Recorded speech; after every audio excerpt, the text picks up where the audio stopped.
Por que é que Lenin disse que há que exercer a ditadura sobre a burguesia? Esta questão deve ser bem compreendida. Se o não for, cairemos no revisionismo. É necessário que ela seja levada ao conhecimento de todo o país. Mao Tse-tung.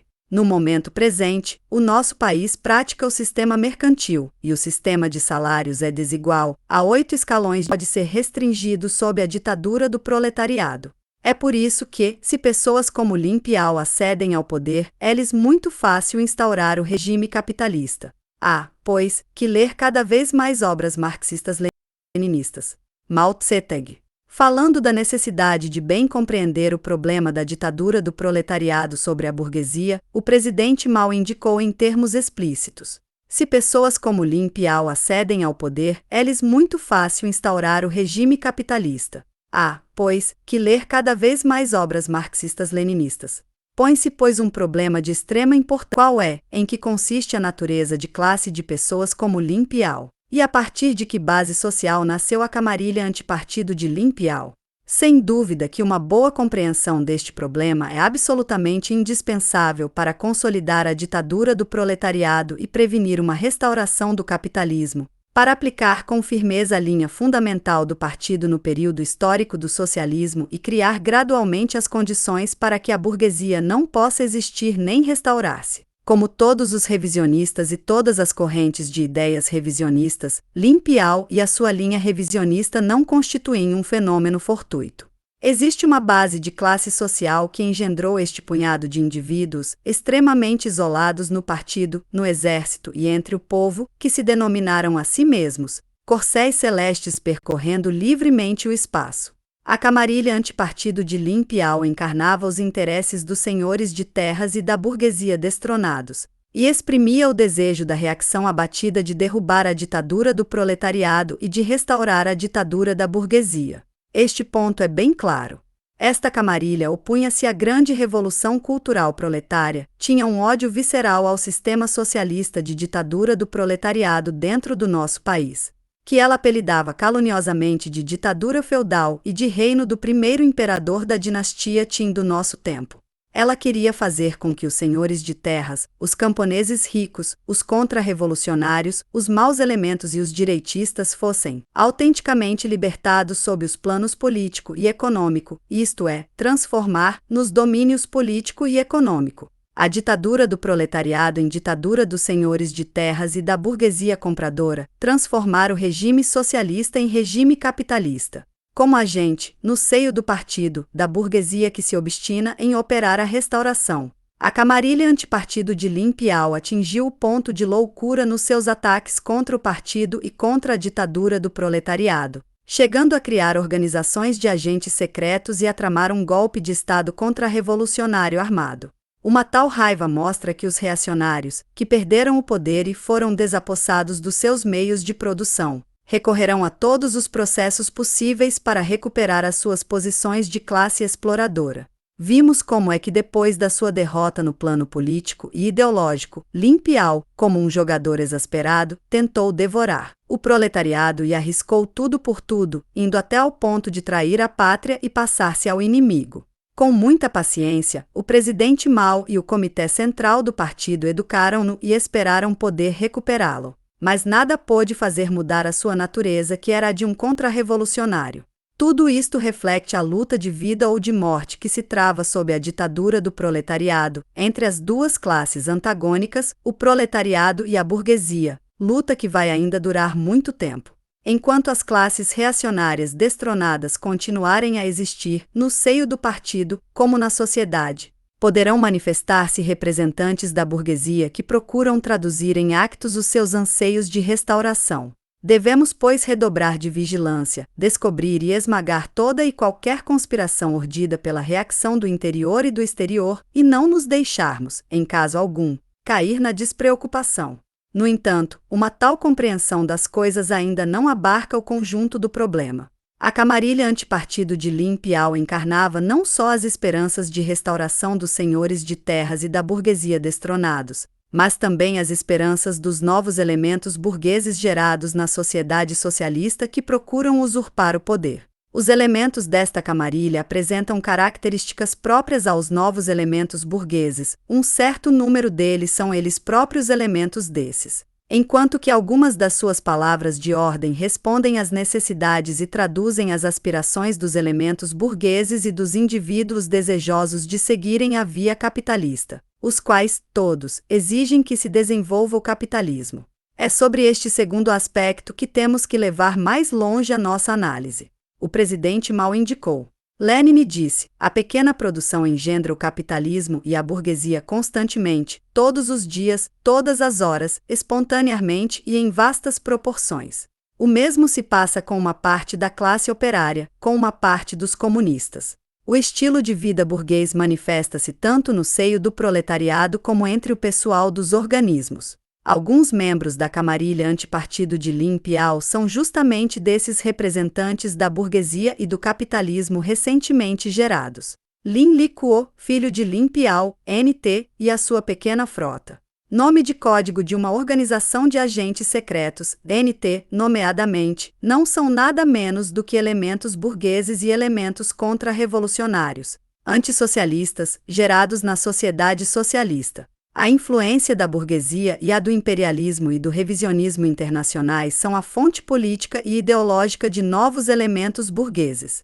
E a existência do direito burguês constitui uma base econômica importante que dá origem a tais elementos. Lenin indicou. Na primeira fase da sociedade comunista, que se chama, ordinariamente, socialismo, o direito burguês não é abolido completamente, mas apenas em parte. Apenas na medida em que a revolução econômica foi feita, isto é, apenas quanto aos meios de produção. Subsiste, no entanto, na sua outra parte, como regulador, determinante, da repartição dos produtos e da repartição do trabalho entre os membros da sociedade. Quem não trabalha não deve comer. Este princípio socialista já foi realizado, a trabalho igual, igual quantidade de produtos. Este outro princípio socialista também já está realizado. No entanto, isso ainda não é o comunismo e isso ainda não elimina o direito burguês que, a homens desiguais e por uma quantidade desigual, desigual de facto, de trabalho, atribui uma quantidade igual de produtos. O presidente Mao disse: a China é um país socialista.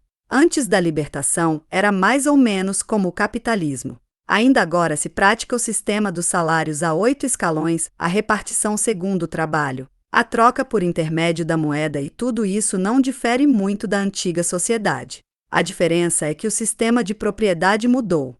No momento presente, o nosso país pratica o sistema mercantil, e o sistema de salários é desigual, há 8 escalões de salários, etc. Tudo isso só pode ser restringido sob a ditadura do proletariado. Na sociedade socialista existem ainda duas formas de propriedade socialista, a propriedade de todo o povo e a propriedade coletiva. E isso determina que o nosso país pratica agora o sistema mercantil. As análises feitas por Lenin e pelo presidente Mao ensinam-nos sobre o direito burguês, que, em regime socialista, existe ainda inevitavelmente no domínio da repartição e das trocas, que se deve limitá-lo sob a ditadura do proletariado, a fim de poder, no decurso de um longo processo da Revolução Socialista, diminuir gradualmente as três diferenças entre operários e camponeses, entre cidade e campo e entre trabalho intelectual e físico, reduzir as diferenças hierárquicas, e criar progressivamente as condições materiais e espirituais que permitirão eliminar essas diferenças. Se, pelo contrário, em vez de agir assim, se quiser consolidar, expandir e reforçar o direito burguês e a parte de desigualdade que ele desencadeia, produzir-se-á inevitavelmente um fenômeno de polarização, o que quer dizer que no domínio da repartição, uma minoria de pessoas apropriar-se-á de uma quantidade cada vez maior de mercadorias e de moeda por certas vias legais e numerosas vias ilegais. Assistir-se-á então ao desenvolvimento impetuoso das ideias capitalistas da busca da riqueza, da reputação e do lucro pessoal, despertadas por este estimulante material. A apropriação dos bens públicos, a concussão, a corrupção, o roubo e o suborno, entre outros abusos, multiplicar-se-ão. O princípio capitalista da troca das mercadorias invadirá a vida política, até mesmo a vida interna do partido, e desagregará a economia socialista planificada. a exploração capitalista, conversão das mercadorias e da moeda em capital, e transformação da mão de obra em mercadoria, reproduzir-se-á, trazendo consigo uma mudança de natureza da propriedade em certos sectores e unidades onde é aplicada a linha revisionista e o povo trabalhador será de novo oprimido e explorado. O resultado é que entre os membros do partido, os operários, os camponeses remediados e o pessoal dos organismos emergirá um pequeno número de novos elementos burgueses e arrivistas, que terão completamente traído o proletariado e o povo trabalhador. Os camaradas operários têm razão de dizer o direito burguês, se não se lhe põe limites. É ele que limitará o desenvolvimento do socialismo e arrastará o desenvolvimento do capitalismo. Ora, quando a burguesia vê as suas forças econômicas atingir um certo grau de desenvolvimento, os seus agentes procuram então exercer o seu domínio no plano político, derrubar a ditadura do proletariado e o regime socialista, transformar completamente a propriedade socialista e nem sequer já se escondem para restaurar e desenvolver o capitalismo. Desde que se encontra no poder, a nova burguesia começa por entregar o povo a uma repressão sangrenta ao mesmo tempo que vai procedendo à restauração do capitalismo na superestrutura, nomeadamente nos diversos sectores ideológico-culturais. Ele procede em seguida a uma repartição em função do capital e dos poderes que detém, de tal modo que o princípio a repartição segundo o trabalho é esvaziado da sua substância. O punhado de novos elementos burgueses que monopoliza os meios de produção detém ao mesmo tempo o direito total de repartir os artigos de consumo e outros produtos. Tal é o processo de restauração que se completou agora na União Soviética. Já muito se disse no quadro das denúncias e da crítica sobre o cinismo com que a camarilha antipartido de Lin Piao extorquia e acumulava as riquezas, sobre a sua avidez desenfreada do modo de vida burguês, sobre o seu recurso ao direito burguês para se entregar a operações ignóbeis e dissimuladas, servindo os seus próprios fins. Mas o mais ilustrativo ainda é o plano do golpe de Estado contra-revolucionário conhecido sob o nome Projeto de Trabalhos 571º. Neste plano, o que serve à camarilha antipartido de Lin Piao para encorajar ou incitar certos indivíduos de tal ou tal classe a opor-se à ditadura do proletariado, não é outra coisa que as ideias do direito burguês. Por outras palavras, os interesses da classe que encarna este plano, além dos da antiga burguesia, são os da fração dos novos elementos burgueses e de um pequeno número de indivíduos que gostariam de desenvolver o capitalismo aproveitando para isso o direito burguês. E é por esta razão que neste plano todos os ataques se concentram sobre a linha revolucionária do presidente Mao, e que aí se destila um ódio particularmente vivo para com certas limitações feitas ao direito burguês no nosso país pela Revolução Socialista sob a ditadura do proletariado. Os estágios dos quadros dos organismos nas escolas 7 de maio foram caluniosamente qualificados de desemprego disfarçado pela camarilha antipartido de Lin Piao, a qual se atacou à simplificação das estruturas e ao estreitamento dos laços com as massas, alegando que isso são ataques contra os quadros. Segundo ela, os quadros deveriam comportar-se em senhores, pavoneando-se acima do povo, e encontrar-se-iam pois reduzidos ao desemprego, ao participarem no trabalho coletivo de produção. Ela incitava assim a opor-se à linha do partido e ao regime socialista os membros do pessoal dos organismos que, gravemente corrompidos pelo estilo de vida burguês, desejam ver alargado o campo de ação do direito burguês e aspiram a tornar-se grandes dignitários. A integração dos intelectuais aos operários e camponeses, e a sua instalação nas regiões rurais foram caluniosamente qualificados de forma disfarçada de trabalhos forçados pela camarilha antipartido de Lin Piao. Há cada vez mais jovens com consciência comunista que se dirigem dinamicamente para as regiões rurais, o que é um empreendimento grandioso de imenso alcance que deve contribuir para reduzir as três diferenças e limitar o direito burguês. Ele é aclamado por todos os revolucionários, mas combatido por todos os que estão corrompidos pelas ideias burguesas e, sobretudo, pelos que estão amarrados ao conceito do direito burguês. Perseverar ou não na via da integração dos jovens instruídos aos operários e camponeses está em relação direta com a seguinte questão: pode ou não prosseguir-se a revolução no ensino superior pela via traçada pela Fábrica de Máquinas Operatrizes de Xangai, isto é, que os estudantes são escolhidos entre os operários e os camponeses, e regressam para entre eles no fim dos seus estudos. O ódio especial que esta medida suscitava na camarilha antipartido de Lin Piao não só demonstrou a sua hostilidade ao povo trabalhador, mas também revelou que ela utilizava o direito burguês para atacar o partido, tendo em vista incitar as pessoas fortemente influenciadas pelo conceito do direito burguês, opor-se à Revolução Socialista. O programa desta clique antipartido consistia em aumentar as diferenças entre cidade e campo, entre trabalho intelectual e trabalho manual, a fim de que a nossa juventude instruída se transformasse numa nova camada de aristocratas. Ela procurava desse modo ganhar, para o seu golpe de Estado contra-revolucionário, o apoio das pessoas fortemente influenciadas pelo conceito do direito burguês. A propósito do espírito comunista de que dá provas à classe operária na sua crítica do processo revisionista do estimulante material, a camarilha antipartido de Lin Piao pretendeu em termos caluniosos que se tratava de uma outra forma de exploração. Preconizador frenético do destimulante material, Lin Piao escreveu num dos seus sinistros cadernos: o estimulante material é apesar de tudo necessário. Materialismo, estimulante material, incentivo, postos, fortuna, favores e outras inépcias revisionistas deste gênero. Um dos principais membros da camarilha antipartido de Lin Piao escreveu, por outro lado, no seu livro negro: a cada um segundo seu trabalho e o princípio do interesse material são a força motriz decisiva do desenvolvimento da produção.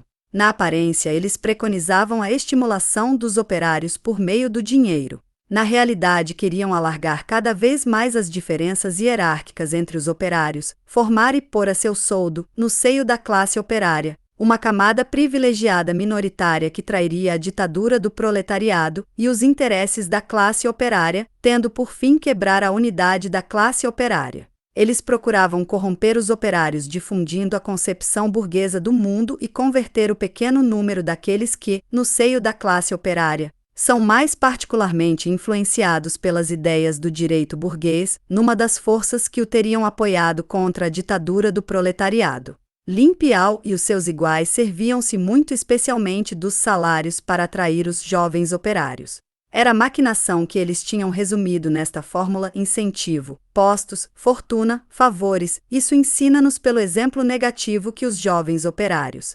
particularmente os que se tornaram quadros, devem conscientemente rejeitar os meios de sedução material utilizados pela burguesia e repelir as bajulações que lhes são dirigidas por meio das ideias do direito burguês. Eles devem conservar e difundir o espírito revolucionário, comunista, de luta intrépida pela emancipação completa do proletariado e de toda a humanidade. Eles devem fazer grandes esforços por se armarem com a concepção marxista-leninista do mundo e nunca se deixarem agarrar por todo um mundo de sedução, o da mercadoria, o da troca por dinheiro, o das vênias e das lisonjas servis e do sectarismo, ao ponto de se deixar mistificar pelos escroques políticos do gênero Lin Piao ou pelos elementos da classe dos senhores de terras e da burguesia que existem na nossa sociedade.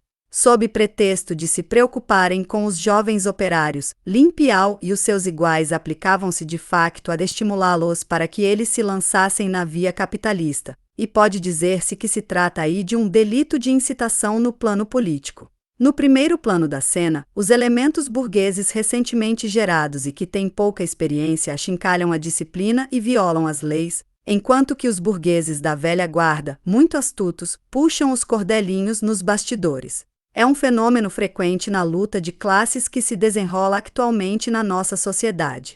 Quando temos que examinar o caso dos jovens que caíram na delinquência depois de terem sido corrompidos, velamos particularmente por golpear os instigadores que agem na sombra. Continuaremos a observar este princípio. Na luta actual surgiu um grande número de jovens operários que travam um combate declarado contra a corrupção burguesa. Devemos dar-lhes o nosso apoio e fazer o balanço das suas experiências adquiridas nesse domínio. A camarilha antipartido de Lin Piao também pretendeu que os camponeses sofriam de carência de alimentação e vestuário, que para os quadros das unidades do exército, o nível de vida baixava e que se tinha explorado o espírito de ousar pensar, ousar falar, ousar abrir caminhos, ousar agir e ousar fazer a revolução na crítica da burguesia, aplicado pelos guardas vermelhos durante a grande revolução cultural. Ora, tudo isso visava apenas a negação radical do sistema socialista e da linha de massas do partido, a negação da ditadura do proletariado sobre a burguesia, o alargamento do direito burguês e a restauração do capitalismo. As difamações sobre carência de alimentação e vestuário que teriam sentido os camponeses tinham por fim, ao incitá-los a tudo distribuir e consumir sem nada deixar, arruinar e suprimir a economia coletiva socialista. Ao seguir uma tal linha, uma minoria constituir-se-ia em nova burguesia, enquanto que a maioria esmagadora seria submetida à exploração capitalista.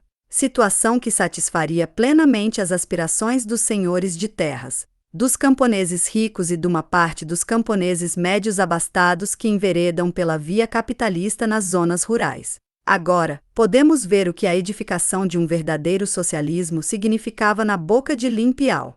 Era, sob a capa do socialismo, a extensão do direito burguês que teria permitido aos novos elementos burgueses, e a certos grupos e fracções que desejavam enveredar pela via capitalista, juntar-se com os senhores de terras e a burguesia destronados para tudo comandar e dispor de tudo, derrubar a ditadura do proletariado e restaurar o capitalismo. Lin Piao e os indivíduos do seu gênero são os seus representantes no plano político. O programa formulado pela camarilha antipartido de Lin Piao no projeto de trabalhos 571º nem caiu do céu, nem é inato nos seus cérebros que eles próprios qualificaram de supergeniais, mas era um reflexo da existência social. Para falar com mais precisão, partindo da sua posição reacionária burguesa, eles refletiam as exigências dos senhores de terras, camponeses ricos, contra-revolucionários, maus elementos e direitistas, que não se reeducaram e que representam apenas uma ínfima percentagem da população. Refletiam as exigências do pequeno número de novos elementos burgueses e de pessoas que querem, por meio do direito burguês, içar-se ao nível dos novos elementos burgueses. Em contrapartida, eles opunham-se às exigências dos revolucionários, que representam mais de 90% da população e que perseveram na via socialista. Eles opunham a teoria idealista do apriorismo à teoria materialista do reflexo. Ora, a formação das suas ideias contra-revolucionárias deve, em si mesma, explicar-se pela teoria materialista do reflexo. Por que é que seria muito fácil a pessoas como Lin Piao instalar um regime capitalista se acedessem ao poder? Porque numa sociedade socialista como a nossa existem ainda as classes e a luta de classes, bem como o terreno e as condições que engendram o capitalismo. Para reduzir gradualmente este terreno e estas condições até finalmente os eliminar, há que perseverar na continuação da revolução sob a ditadura do proletariado.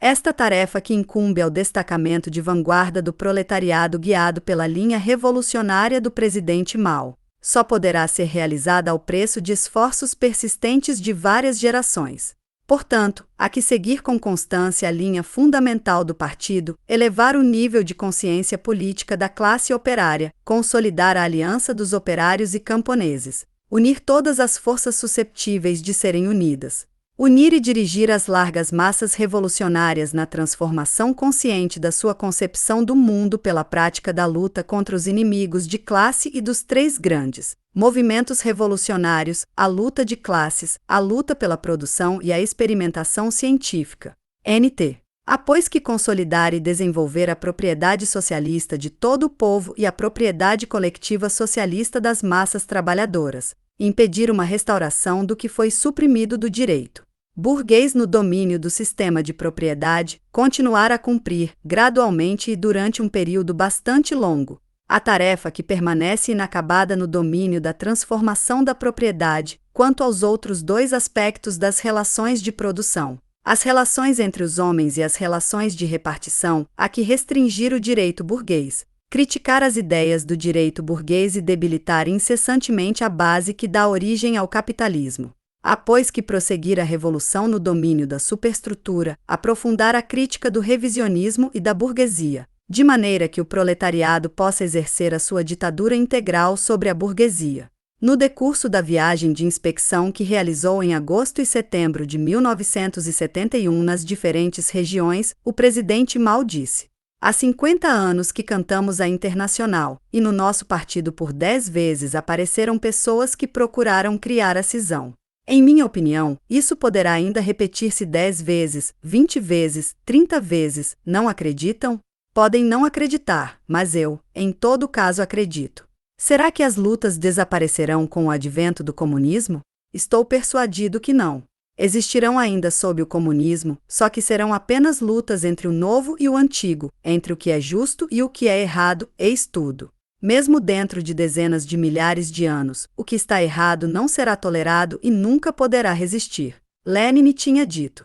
Sim, ao derrubarmos os senhores de terras e a burguesia, limpamos o caminho, mas não construímos o edifício socialista. E, sobre o terreno em que se varreu uma geração, vê-se constantemente aparecer na história novas gerações, porque a terra produzia e produz burgueses em profusão.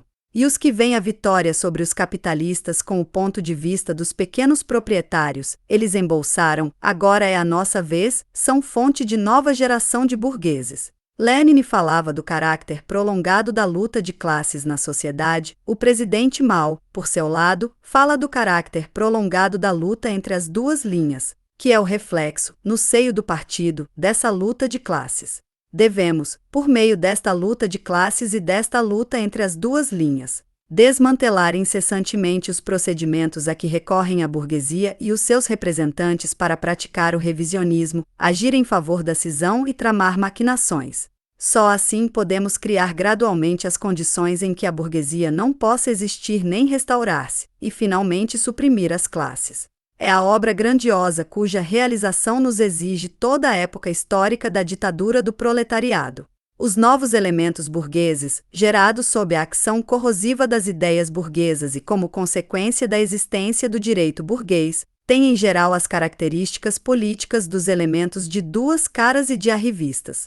Para conduzir atividades capitalistas sob a ditadura do proletariado, eles têm sempre, de uma maneira ou doutra, que arborar uma insígnia socialista. E visto que, nas suas atividades de restauração, não se trata para eles de recuperar meios de produção expropriados, mas sim de se apropriar de meios de produção que nunca possuíram anteriormente, ei-los com uma rapacidade sem par, e bem gostariam abocanhar de uma só vez os bens dependentes da propriedade de todo o povo ou da propriedade coletiva para deles fazerem sua propriedade privada. Todas estas características políticas encontramo-las na camarilha antipartido de Lin Piao. Sois como o lobo de Chong Shanshan, depois de obter o que pretende é ainda mais insolente. Estes versos tirados do sonho do pavilhão vermelho que descreviam Suen Shaotsu, esse camaleão armado de crueldade e de perfídia, ajustam-se à camarilha antipartido de Lin Piao.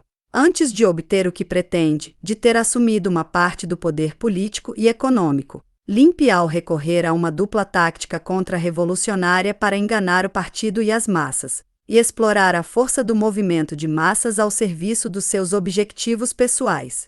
Para isso, ele podia brandir a bandeira da revolução e gritar palavras de ordem revolucionárias, embora alterando-lhes o sentido. Analisando as motivações de Lin Piao e consortes, numa carta escrita no começo da grande revolução cultural, o presidente Mao já indicara.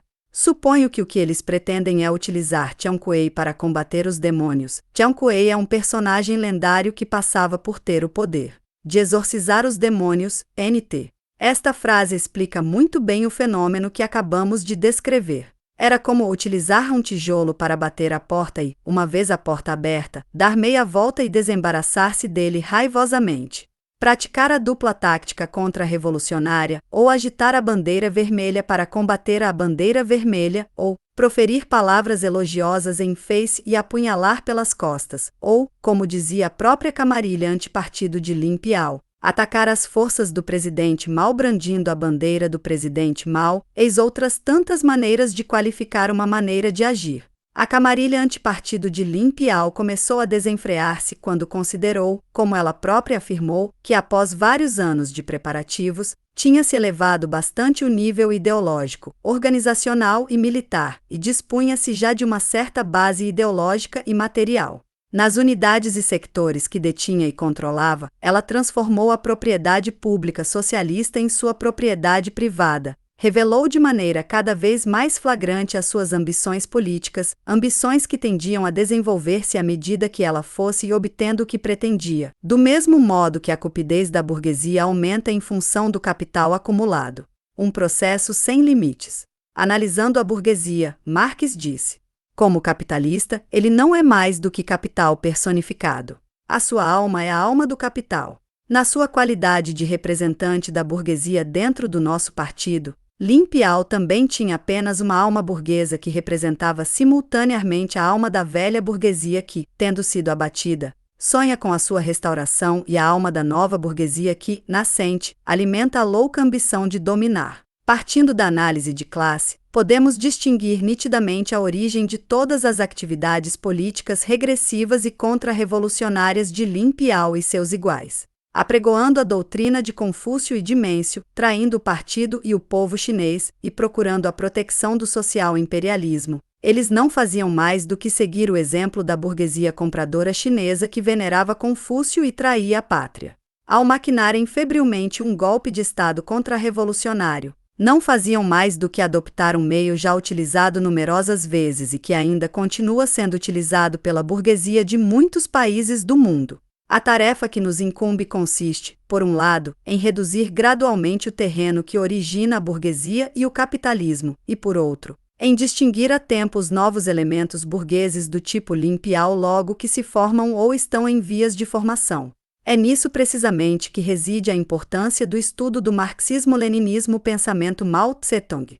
Se nos afastarmos deste guia que é o marxismo, ser-nos-á impossível cumprir esta dupla tarefa, e quando uma corrente de ideias revisionistas vier a manifestar-se, corremos o risco, sob efeito das ideias do direito burguês ou por falta de discernimento, de nos deixarmos enganar e de nos embarcarmos, sem saber como nem porquê, na galera dos piratas.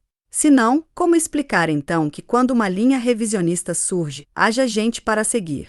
Por que razão Lin Piao e seus iguais puderam enganar as pessoas na segunda sessão plenária do Comitê Central do 9º Congresso do Partido, recorrendo à teoria idealista e fazendo um grande arrazoado? Por que razão as afirmações, tão pouco equívocas, da camarilha antipartido de Lin Piao, que visavam dividir o partido e derrubar a ditadura do proletariado, puderam encontrar audiência entre um pequeno número de quadros? Por que razão as frotas, grandes ou pequenas, puderam utilizar abertamente meios como convites para festas, ofertas de presentes, promessas de promoção, para formar capelinhas, praticar o sectarismo e urdir maquinações? Por que razão Lin Piao e consortes inscreveram, nas suas agendas secretas, como tática das suas atividades contra-revolucionárias, fórmulas como servir-se da técnica para camuflar a política? Importa tirar de tudo isso lição de profundo significado. Em 1959, no decurso da luta contra a camarilha antipartido de Peng-Chiuai, o presidente Mao indicou: hoje, o perigo principal é o empirismo. É, pois, necessário estudar conscienciosamente. No decurso desta última década, ele repetiu frequentes vezes esta afirmação. Ele sublinhou que os quadros superiores e os quadros médios, e em primeiro lugar os membros do Comitê Central, devem, cada um segundo seu nível, ler e estudar conscienciosamente para assimilar bem o marxismo. Por outro lado, sublinhou: nos próximos anos, devemos entregar-nos, com um cuidado muito especial, à difusão do marxismo-leninismo.